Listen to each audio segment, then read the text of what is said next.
right, so we've got the two transfers that came in. Jermaine Johnson, who we talked about, will be attending ACC Media Days. Keir Thomas, the Miami kid who went to South Carolina. Over under Mark. We're going to start with Mark on this one. Over under, do they combine for 12 sacks or more this season? Over under. So again, I'm looking at this from a probability standpoint that if I took over, they would have to combine for 13 sacks. So if I took the under, I can win with 11. I can push with 12. So that's 6 sacks per. I don't think they quite get there.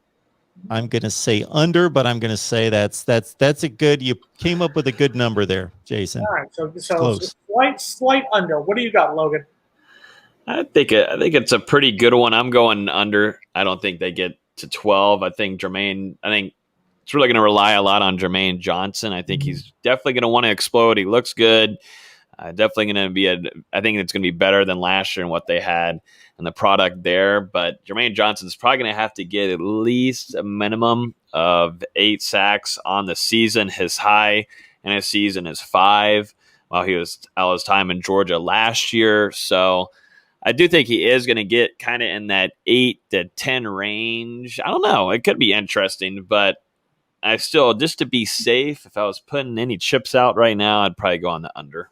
Well, once again, shocker fans, Logan is wrong. The answer is over. Ugh.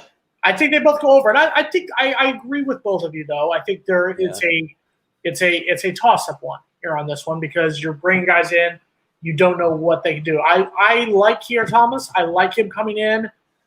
I think you also have, and we talked about this a little before, that first 7-game stretch of the season is going to be the easier stretch as opposed to that last 5 murderer's row schedule. So I think if they can come in, I think you've got those games, like I said, Jacksonville State, UMass, Louisville at home, Syracuse at home. I feel like they can stockpile in those numbers to make up. So I think they're going to have a big early first half of the season, and then starting with that Clemson game on, you're going to start to see them fizzle from there. So I'm going to go over. I'm not going to say they're going to have Michael Strahan numbers, but I think they both combined for 12 sacks, both go over.